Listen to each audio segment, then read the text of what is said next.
Melissa and welcome to my kitchen. In today's video, I'm going to be sharing 4 of my absolute favorite 20-minute meals. All 4 of these recipes are super simple to make. They're of course quick and they're so delicious. My family always enjoys them.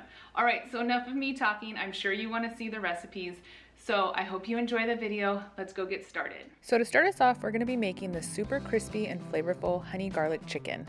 So the items you're going to need for this meal is going to be some chicken thighs, cornstarch, butter, minced garlic, honey, and some of your favorite seasoning for the chicken. I like Kinder's. You could also just use salt and pepper if you don't have anything else, soy sauce, rice vinegar, and on the side I just did some rice and broccoli. Before I got started on my chicken, I got my sides prepped. I got some rice measured out with some water into a dish, and I got that into my microwave, and I also got the broccoli into a saucepan with some water to cook on my stovetop. Once that was done, I just got my chicken thighs ready. I first dried them off with a paper towel, and then I just seasoned them with some of my Kinder's, the blend seasoning on both sides.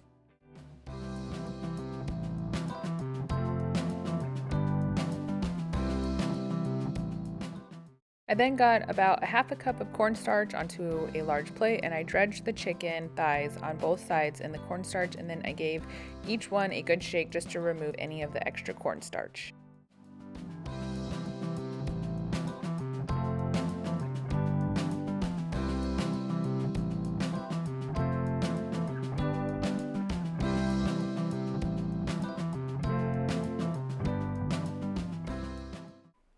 I then got my large skillet over medium to high heat, and I added in about a quarter cup of canola oil, and I got that heated up. So once the oil was hot, I just added my chicken thighs in, and I cooked the chicken for about 4 to 5 minutes per side. I just wanted to get them crispy golden brown color and fully cooked through. Once they were done, I just removed them from the pan and I placed them on a wire rack that I had put on top of a paper towel to catch any of the extra oil. I then removed any of the additional oil from the pan, and I just returned it to my stovetop.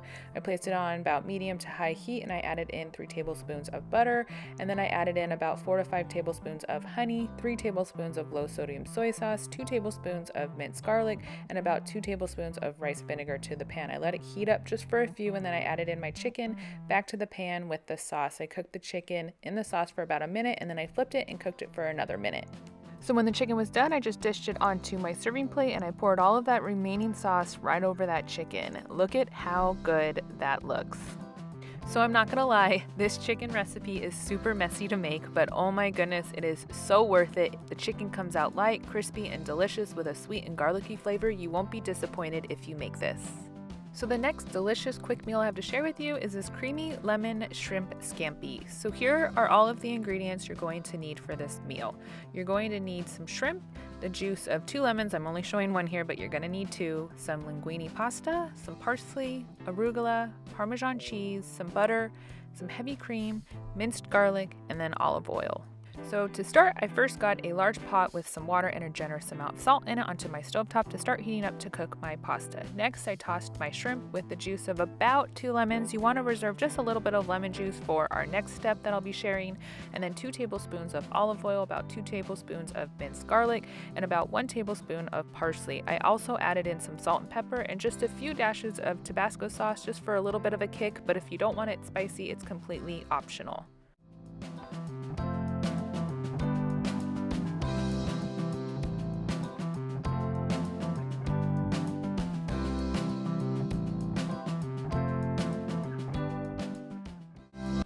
Next, I got a small bowl and I added in some arugula. I took about 1 tablespoon of olive oil and I put that in, and then I took the remaining amount of the lemon juice that was left from my shrimp mixture. I added in some salt and pepper to taste, and then I just gave it a good toss and I set that aside.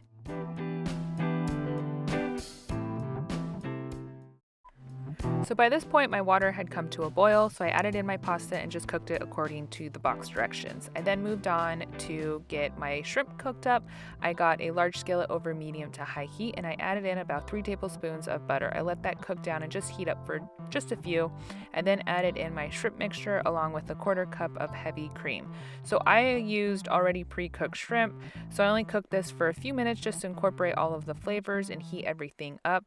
So I cooked it for about 4 or so minutes. minutes until it started to thicken up. Once my pasta was done, I just added it directly into the skillet with the shrimp, and then I also added in about a quarter cup of pasta water, so you want to make sure to not dump it. You want to reserve some of that water to the shrimp mixture, and then I tossed in about a quarter cup of Parmesan cheese. I then dished up the pasta, topped it with that delicious arugula salad I had made, and then a lemon wedge right on top with a little extra Parmesan cheese. So I love anything lemon. Add in some pasta and I'm good to go. This dinner is so good, quick, and easy. I could eat it almost every day. If you end up making this, I'm sure you're going to love it. So the next meal I have to share with you are these creamy baked chicken taquitos that I just paired with a green salad.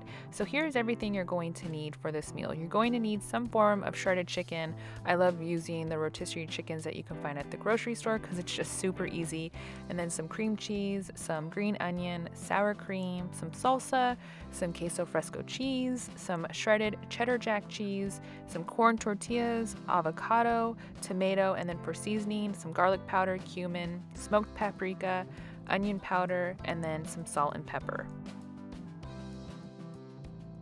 So before I started anything, I first preheated my oven to 425 degrees and I lined a baking sheet with some foil and I sprayed it with some cooking spray. Next, I just shredded my chicken. So I wanted about 1.5 cups, which made me 10 taquitos. And then I also just diced my green onions. I did 3 stalks of green onion, which gave me about 1/4 cup. I then put some cream cheese in the microwave for about 15 seconds just to soften it up.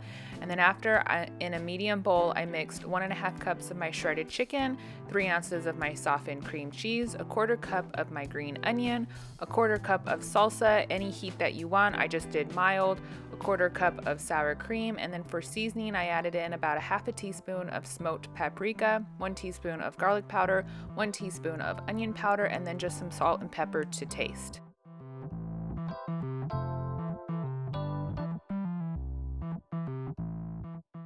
So after I was done mixing that up, I moved on to get my corn tortillas ready. So I did 10 tortillas total. I split them in half. So I did 5 corn tortillas first. I wrapped it in a wet paper towel and I put it in my microwave for about 20 seconds to soften up.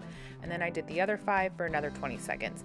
I then moved on to fill my corn tortillas. So I filled them with the chicken mixture. I did about a tablespoon or so, probably about 2. I just wasn't too particular. I just wanted to fill them enough to have a good amount of the chicken mixture in there. And then I lined the top with some shredded cheese, and then I rolled them up tightly and I placed them seamed side down on my baking sheet, and then I sprayed the taquitos generously with some cooking spray.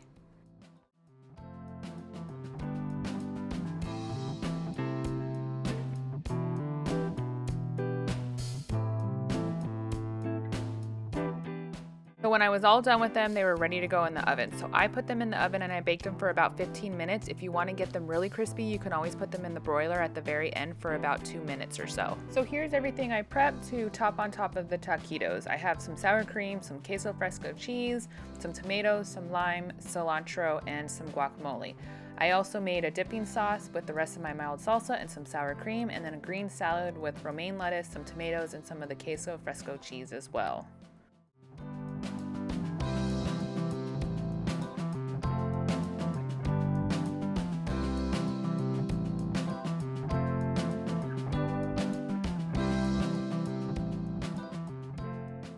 So after I got everything topped onto the taquitos, they were ready to go alongside my dipping sauce as well as my green salad. My family absolutely enjoyed this meal. It was so easy to make and so delicious, and these also do really well in the freezer, so if you make a few extra, you can toss them in the freezer and then just bring them out and throw them in the oven when you're ready to eat them.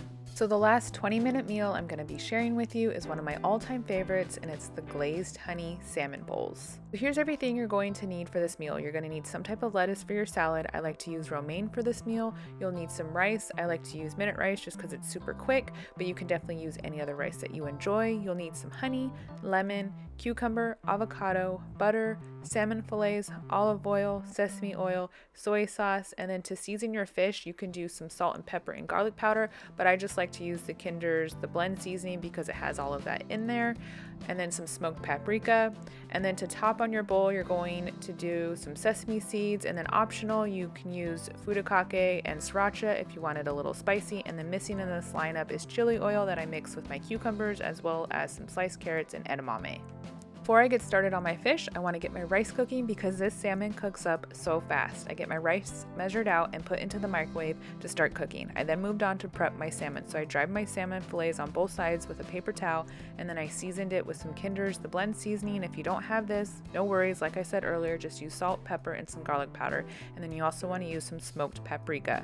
I then moved on to get my sauce ready for the salmon. I got about 3 tablespoons of butter in my large oven-safe skillet. So I want to point out you need to use an oven-safe skillet for this recipe because it will be going in the broiler at the very end. So I put my skillet over medium to high heat and I melted down the butter for just a bit.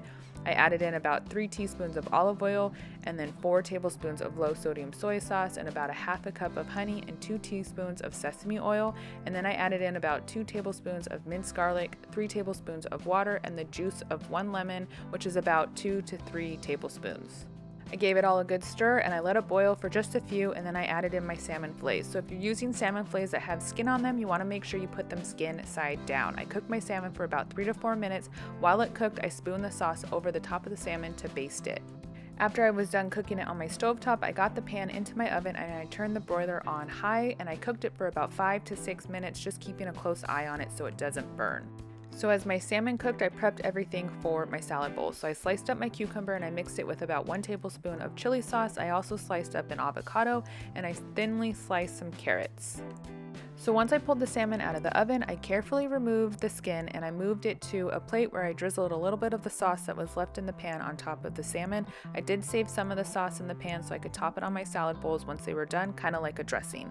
So to build the bowls, I just added about equal parts of rice and lettuce into the bowl, and then I added in some broken up pieces of the salmon, my sliced avocado, my chili cucumbers, some sliced carrots, some edamame right in the middle, and I added a sprinkle of sesame seeds and the furikake right on top, with a drizzle of the sauce that I had left in the pan. So I just want to share that I never really was a fan of salmon recipes before I put this one together. And to make it even better, this salmon came directly from Alaska. My husband went to Alaska with his dad, brother, and uncle last fall and brought home all of this amazing salmon to stock our freezer. It's so good, I've definitely been spoiled. And look at that. Isn't that so beautiful? This recipe is so good and delicious and healthy. Sometimes I like to just make the salmon and pair it with some rice and some broccoli. It's so good any way you have it. If you want this bowl a little bit spicy, you can top it with some sriracha and it complements the meal perfectly. Alright, that's it for this video. Thank you so much for watching. I hope you enjoyed it, and I have a feeling that if you make any of these 20-minute meals, you're going to absolutely love them. So if you're not already, make sure to subscribe down below. I would love to have you. I'll be making more videos just like this one and many others. I'll see you in the next one. Bye!